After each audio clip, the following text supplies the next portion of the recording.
Nursery magic is very strange and wonderful, and only those playthings that are old and wise and experienced, like the skin horse, understand all about it. "What is real?" asked the rabbit one day. "Does it mean having things that buzz inside you and a stick-out handle?" "Real isn't how you're made," said the skin horse. "It's a thing that happens to you. When a child loves you for a long, long time, not just to play with, but really loves you, then you become real." Hello, and welcome to the Princeton Review's Grammar Smart audio program. This course is designed to help you clean up your grammar and improve the way you communicate. Film, even from its silent days in the 1920s, has proven to be an art form particularly suitable for handling intimate psychological subjects.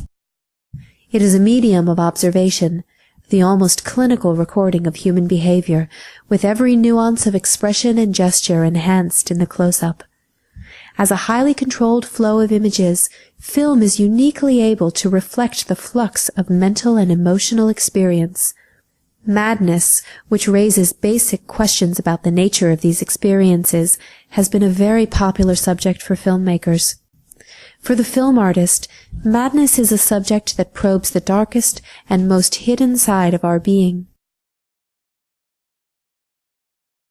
One day, a hare was boasting of his running speed and laughing at the tortoise for being so slow.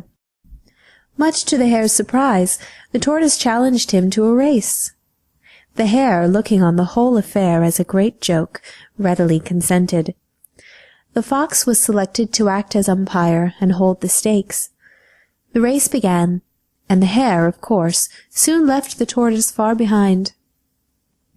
Having reached the halfway point, and the day being warm, the hare decided to stop and play a while. He then took a nap in a shady spot, thinking that if the tortoise passed him while he slept, he could easily overtake him before he reached the finish. Peter was sitting by himself. He looked poorly, and was dressed in a red cotton pocket handkerchief. "Peter," said little Benjamin in a whisper, "who has got your clothes?"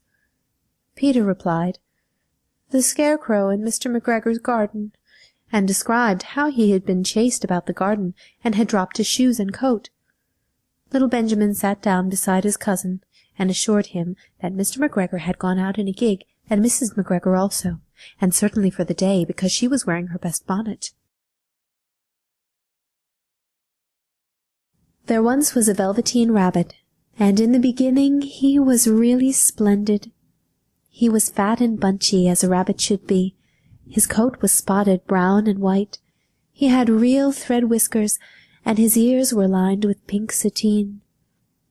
On Christmas morning, when he sat wedged in the top of the boy's stocking, with a sprig of holly between his paws, the effect was charming. Little Women by Louisa May Alcott. As young readers like to know how people look, we will take this moment to give them a little sketch of the four sisters who sat sitting away in the twilight while the December snow fell quietly without and the fire crackled cheerfully within. It was a comfortable old room, though the carpet was faded and the furniture very plain. For a good picture or two hung on the walls, books filled the recesses, chrysanthemums and the Christmas roses bloomed in the windows, and a pleasant atmosphere of home peace pervaded it. Margaret, the eldest of the four, was 16, and very pretty, being plump and fair, with large eyes, plenty of soft brown hair, and a sweet mouth, and white hands, of which she was rather vain.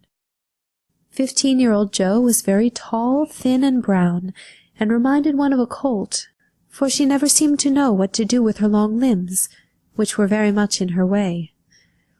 She had a decided mouth, a comical nose, and sharp grey eyes, which appeared to see everything, and were by turns fierce, funny, or thoughtful. Her long, thick hair was her one beauty, but it was usually bundled into a net to be out of her way. Round shoulders had Jo, big hands and feet, a fly-away look to her clothes, and the uncomfortable appearance of a girl who was rapidly shooting up into a woman, and didn't like it.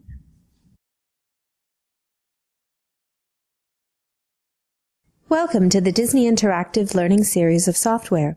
Mickey Mouse and Winnie the Pooh Kindergarten provide challenging educational activities for children aged 4 through 6, all in an atmosphere of gentle encouragement. Preschoolers aged 2 through 4 can join Mickey Mouse and Winnie the Pooh for educational fun and challenge in Disney Interactive's preschool series. Children 5 to 8 can take an educational trip to infinity and beyond with Buzz Lightyear in Buzz Learning, grades 1 and 2. Disney Interactive's Ready to Read and Ready for Math make learning the basics rewarding and fun for children aged 4 through 6. Visit Disney Interactive's learning website for more information about the learning software series. Register online to receive important information from Disney Interactive. Click here to learn about special promotions.